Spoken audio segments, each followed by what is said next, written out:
Bueno, muchas gracias. Muy buenos días, casi buenas tardes a todos, a todas. Muchas gracias por la invitación. Yo no traje un PowerPoint, tengo mis propios apuntes. Yo les puedo, si después quieren hacer llegar una versión editada de mis apuntes, porque lo que en realidad, lo más importante que tengo que decirles está en 3 documentos que les traje. Imagino que ustedes han recibido muchos documentos y van a seguir recibiendo en estas sesiones. Yo no quise aportar con más que 3 y voy en el transcurso de mi presentación a hacer referencia a esos documentos y contarles un poco por qué creo que pueden valer la pena ser considerados, pero por supuesto voy a referirme a bastante más que solo mis 3 documentos, que son la contribución que les estoy haciendo. Pero les insisto, si después quieren mi presentación, se las puedo hacer llegar. Vamos sobre eso. Lo primero que yo quisiera compartir con ustedes es que es una visión general respecto de este proyecto. Estoy al tanto de la discusión pública que ha habido respecto de él. He seguido, no completa ni sistemáticamente las discusiones, pero estoy más o menos informado de ellas y me doy cuenta que ha sido un proyecto que ha recibido muchas críticas y además, sorprendentemente, críticas de signos bien contrapuestos. Para algunas personas lo han criticado por ser un proyecto insuficiente respecto de las expectativas de modificar la lógica de funcionamiento del sistema escolar chileno desde uno de mercado a uno de derechos y parecería entonces en esa perspectiva insuficiente y además se agrega insuficiente porque en ese giro no logra fortalecer la educación pública. Ese es un tipo de crítica. Y la otra, las doy como ejemplo como dos formulaciones extremas, en el sentido de contrapuestas, quiero decir. Y la otra es, bueno, esta reforma termina con la educación particular subvencionada en el país, la daña severamente y limita el derecho a elección de los padres. Entonces, un observador naif, vamos a decir, diría, bueno, ¿qué pasa aquí? O hay letra chica, o el texto es muy enredado, o todas las anteriores, o algunos aspectos del proyecto apuntan en una dirección y otros en otra, hay contradicciones, y lo que yo voy a tratar de defender acá es la idea de que ambas versiones, ambas lecturas del proyecto no me parecen acertadas. Yo discrepo con ambas. A mí, grosso modo, el proyecto me parece que es satisfactorio en los aspectos esenciales y no voy a entrar en los detalles. Si ustedes quieren, después podemos conversar sobre detalles. No creo ser la persona más indicada para conversar sobre los detalles, pero tengo opinión sobre varios de los detalles. Pero en su lógica fundamental, a mí me parece un proyecto que, si uno lo mira en perspectiva comparada, es un proyecto que, de tener éxito, sacaría al sistema escolar chileno de su situación de anomalía, vamos a decir, en la comparación internacional, de extrema orientación por el mercado, y lo trataría de acercar a un sistema de provisión mixta con fuerte presencia de proveedores privados y con una fuerte valoración de la libertad de enseñanza y de elección de los padres. Vamos a decir, grosso modo, saldría de esa situación un poco, insisto, solitaria en la que Chile se encuentra en ese continuo en el concierto internacional y se tendería a parecer más a lo que son, grosso modo, los proyectos europeos tipo Holanda, tipo Bélgica. Pero quiero enfatizar al mismo tiempo que en ese movimiento asemeja el sistema escolar chileno a lo que son las excepciones en el concierto internacional, no el mainstream, no la definición más establecida de los sistemas escolares de países desarrollados. Los sistemas escolares de países desarrollados en general tienden a tener una fuerte base en la educación pública, una mínima presencia de proveedores privados y de existir esa presencia de proveedores privados se hace financiados por el Estado en condiciones muy excepcionales, bajo ciertas lógicas más bien de experimentación y complementariedad, más que de centralidad en la provisión del servicio. Esa es la definición básica de los sistemas de países desarrollados educativos en el mundo. Las excepciones a ese sistema son los sistemas tipo Holanda, Bélgica, a los que el sistema chileno, de ser exitosa esta reforma, se comenzaría a parecer. Ciertamente, en esa misma lógica, una pieza que es evidentemente faltante en el caso chileno para comenzar a ser un poco más parecido a la mayoría de los países es el fortalecimiento de la educación pública, que este proyecto contribuye a él indirectamente y directamente por la vía de mayores transferencias de recursos, pero deja pendiente la mayor problemática de este subsector, que es su pobre definición institucional en el país. Yo he escuchado el debate de la preocupación que hay por acelerar el mejoramiento de esa educación pública. Entiendo que en el Congreso hay 2 proyectos, los últimos 2 gobiernos han presentado proyectos para modificar, imagínense el nivel del diagnóstico, modificar la institucionalidad de administración de las escuelas públicas, y están ahí, esos proyectos no han avanzado. Entonces, creo yo que uno coincide con los 2 últimos gobiernos al decir, efectivamente, está pendiente ese rediseño institucional. Y la otra componente que quedaría pendiente después de este proyecto, visto más que institucionalmente como foco en la calidad, como factor de la calidad, es ciertamente una mejor regulación de la carrera profesional docente que sea obligatoria también para los proveedores privados que reciben recursos públicos. Resumo entonces, si uno mira el proyecto en perspectiva comparada, este proyecto sacaría a Chile de una situación de anómala, extrema confianza en el libre mercado en educación, lo tiende a parecer a los sistemas mixtos excepcionales en los países desarrollados de fuerte provisión privada, y deja pendiente las 2 cuestiones fundamentales que lo asemejarían más a los sistemas desarrollados: la educación pública con una institucionalidad y un eje más fortalecido, y la carrera profesional docente obligatoria para todos los proveedores que reciben recursos del Estado. Esa es mi visión general del proyecto. Voy ahora a comentar sobre cada uno de los 3 componentes, porque esta es una mesa de 3 patas: el copago, la selección y el lucro en el sistema escolar. Sobre la cuestión del copago.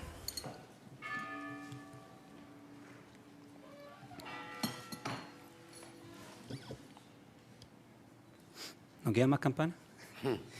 El copago. La verdad es que cobrar a las familias por el derecho a la educación de los niños es una práctica bien extraña en términos comparados.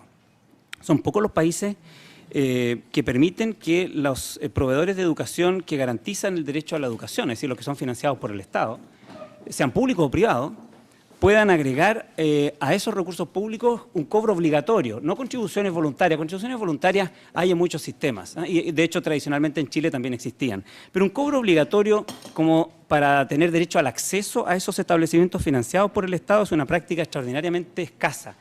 La justificación más establecida en el mundo para una práctica semejante es la pobreza de los países. Hay algunos países pobres donde sí, y de hecho organismos de cooperación internacional promueven que le cobren a las familias como un modo de complemento porque el Estado no es capaz de financiar.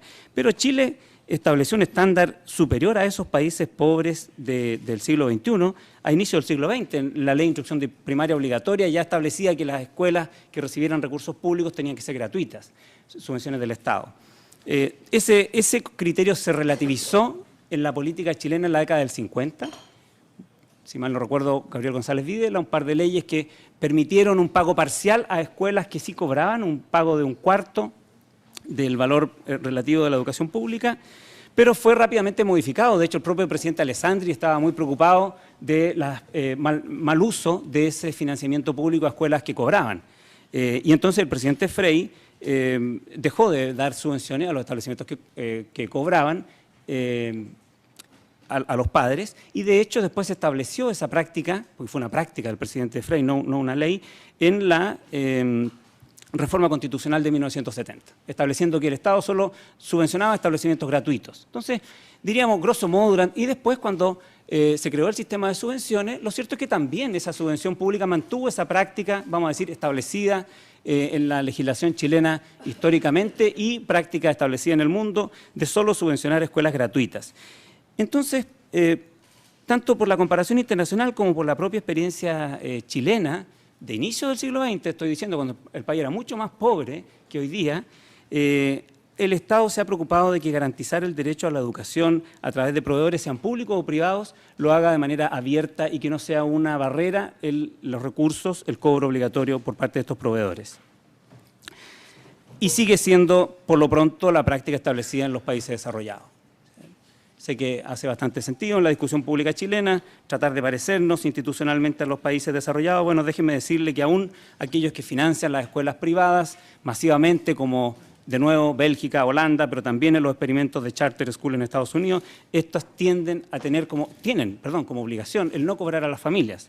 Solo han habido excepciones en algunos programas voucher en Estados Unidos y han sido muy criticados precisamente por eso. Porque los que defienden la libertad de elección, que son los que promueven el voucher en Estados Unidos, han criticado que el voucher no cubra el monto total y tengan que las familias poner una parte, porque precisamente el principio de la libertad de elección que el voucher está tratando de promover está lesionado por ese cobro. Es decir, incluso si uno argumenta de una lógica, vamos a decir, liberal, de derecho a la elección de los padres, el copago ha sido desacreditado en el mundo. Y es bastante evidente por qué. Uno no necesita hacer sofisticadas regresiones para saber que si hay un pago obligatorio, ese proveedor, ese servicio va a tender a segregarse según la capacidad de pago de la familia o la disposición a pagar. Uno de los documentos que yo les dejé, si es que les puede interesar, es un trabajo que hicimos con Juan Pablo Valenzuela y Danada de los Ríos, en que mostramos cómo este mecanismo de copago, junto con otras dinámicas de mercado del sistema escolar chileno, están a la base del hecho de que seamos el país más segregado en educación de la OECD y varios otros no OECD de los que se tienen datos.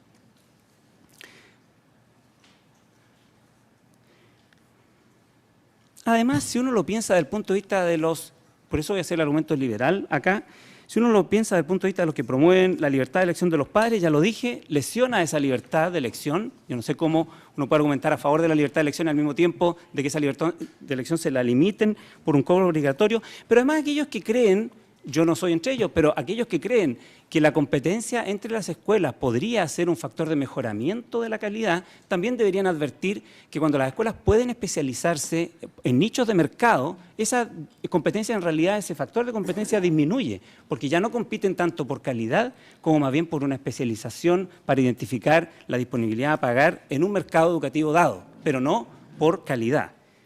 Tal vez eso explica también por qué es que los estudios que han intentado encontrar una relación entre financiamiento compartido y mejoramiento de los logros de aprendizaje de los niños, una definición bastante restringida de calidad, pero aún ni en esa no han encontrado que ese financiamiento compartido aporte a la calidad, insisto, así restringidamente definida.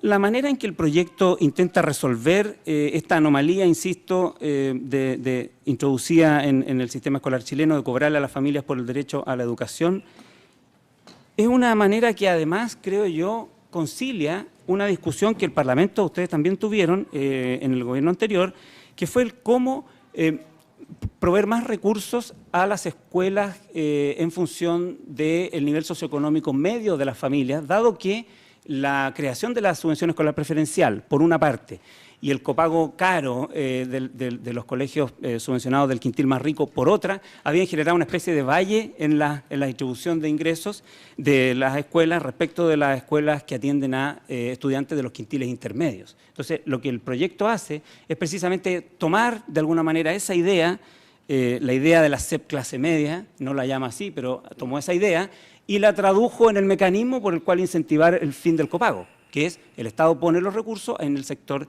de clase media en un monto que, según las estimaciones oficiales, pero ahí las autoridades podrán decirlo con más propiedad que yo, en términos peso a peso, compensarían algo así como 2/3 de ese copago en su momento 1 y después iría aumentando según los recursos de la subvención general. Entonces creo yo que además el mecanismo este es un mecanismo que el Parlamento ya tiene las discusiones respecto de él y lo hace corrigiendo un defecto que tenía, a mi juicio, el proyecto de subvención clase media, SEP clase media que el Parlamento discutió, que fue el defecto de no aprovechar uno de los mecanismos virtuosos de la SEP, que era el obligar al uso de esos recursos a un proyecto de mejoramiento y unos compromisos de mejoramiento de las escuelas.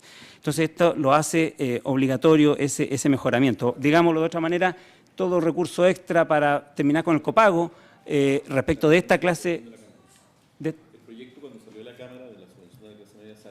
Perfecto. Se regulaba por los usos de la SEP obligando a utilizar el 100% de los recursos. Muchas gracias por la aclaración. Cuando entró el proyecto a la Cámara no tenía esa característica y es importante reponerla porque uno de los factores quizá que la SEP ha estado contribuyendo, según algunos análisis, a mejorar es precisamente el dirigir esos recursos al mejoramiento y no dejarlo al libre uso como el copago lo era. Exacto. Entonces, no solo cambiamos peso por peso, también mejoramos educativamente. Por eso yo no entiendo mucho la crítica que dice que, que esta reforma, en este caso eliminar el copago, no iría a contribuir a la calidad, cuando lo que está haciendo es poner una enorme cantidad de recursos adicionales a las escuelas y los está amarrando a esos proyectos de calidad. Ciertamente, para aquellos que les preocupa la educación pública, yo estoy entre ellos también, el proyecto lo hace con otra virtud adicional, que es que no se remite a reemplazar los recursos que las familias pagan y por lo tanto dejaría en desventaja a aquellas escuelas en las que las familias no pagaban, sino que entrega esos recursos adicionales también a las escuelas cuyas familias no pagaban, es decir, que ya eran gratuitas. De manera que de esa forma, al menos en las escuelas previamente gratuitas, por primera vez se hace una especie de compensación, que no hay simplemente reemplazo de fuentes, sino que recursos adicionales. Pienso yo que mirando esto en perspectiva hacia adelante, el país debería preguntarse si es que estos mecanismos extraordinarios de fiscalización de uso de los recursos asociados a proyectos de mejoramiento y fiscalización, por lo tanto, ad hoc que requieren, no debería uno repensarlos cuando en realidad está ya definiendo el modo de financiamiento regular del sistema en su 80-90% y no en la excepción de los recursos focalizados en los sectores más pobres, en que la lógica de la SEP anticipó varias de las medidas de uso de recursos y no discriminación que la Ley General de Educación luego hizo obligatorias para el conjunto. En otras palabras, quizá la lógica de programa en SEP prioritarios y clase media, uno debería hacia futuro más bien terminarla y reforzar los mecanismos de accountability que la Agencia de Calidad y la Superintendencia crearon y, por otro lado, hacer obligatoria la carrera docente, que serían las dos formas de garantizar, insisto, que esos recursos extras vayan todos al mejoramiento educacional. Fin de la selección.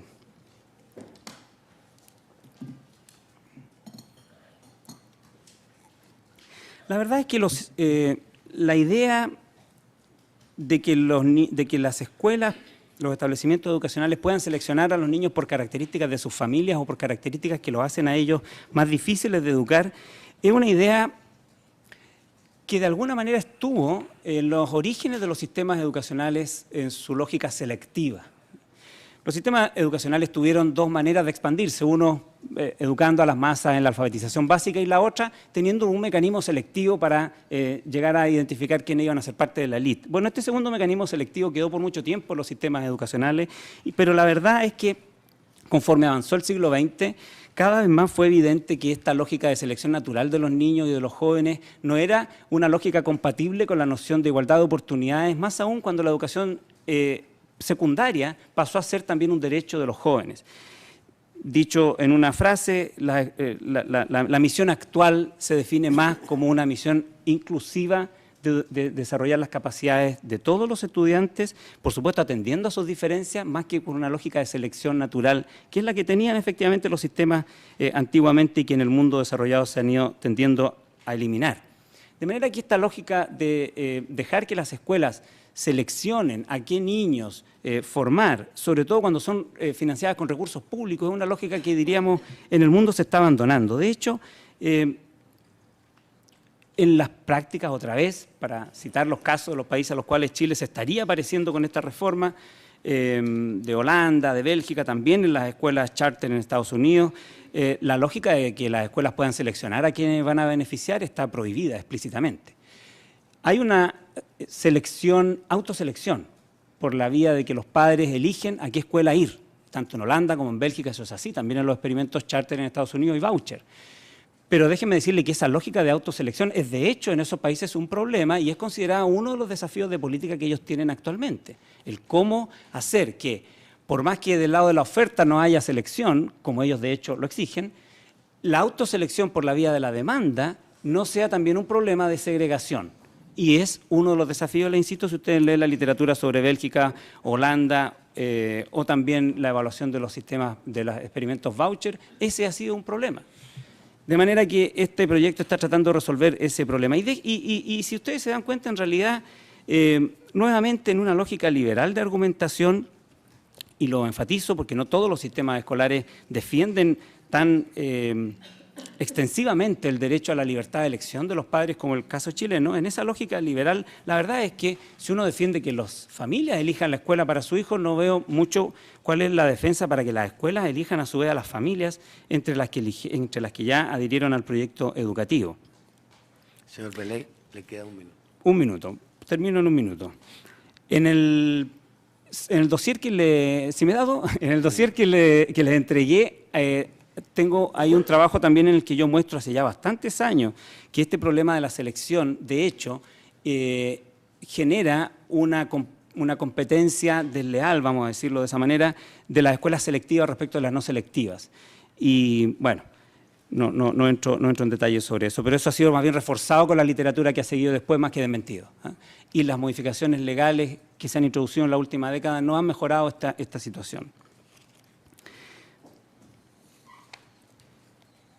Un comentario sobre el tema del lucro, la verdad es que es donde tengo menos novedoso que aportar. El Parlamento discutió hace un par de años y me invitó a discutir una ley que prohibía también el lucro, entiendo de la senadora Pérez, en fin, y Gómez. Y en torno a esa presentación yo elaboré un documento que es el que les dejé ahí ahora mejorado, porque, bueno, espero que mejorado, arreglado, que es el tercer documento que les dejo, en que yo analizo la lógica de que el Estado financia a proveedores con fines de lucro para proveer el derecho a la educación. Y lo hago desde una manera mirando tanto el criterio de la libertad de elección de los padres, el criterio de la equidad, como el criterio de la calidad. Y en ese documento reviso la literatura que había disponible a la fecha, poquita por lo demás. La conclusión de esa revisión no es muy satisfactoria para los que defienden la idea de que el Estado financie a proveedores con fines de lucro. Y nuevamente, si es que uno se quiere, entonces no voy a repetir esa evidencia, está ahí, pero si es que de nuevo uno quiere mover el sistema escolar hacia los sistemas más desarrollados de provisión mixta, incluso de fuerte promoción de provisión privada con fondos del Estado, como de nuevo los holandeses, los belgas, la verdad es que no hay mucho que discutir. Son siempre un requisito el ser proveedores sin fines de lucro.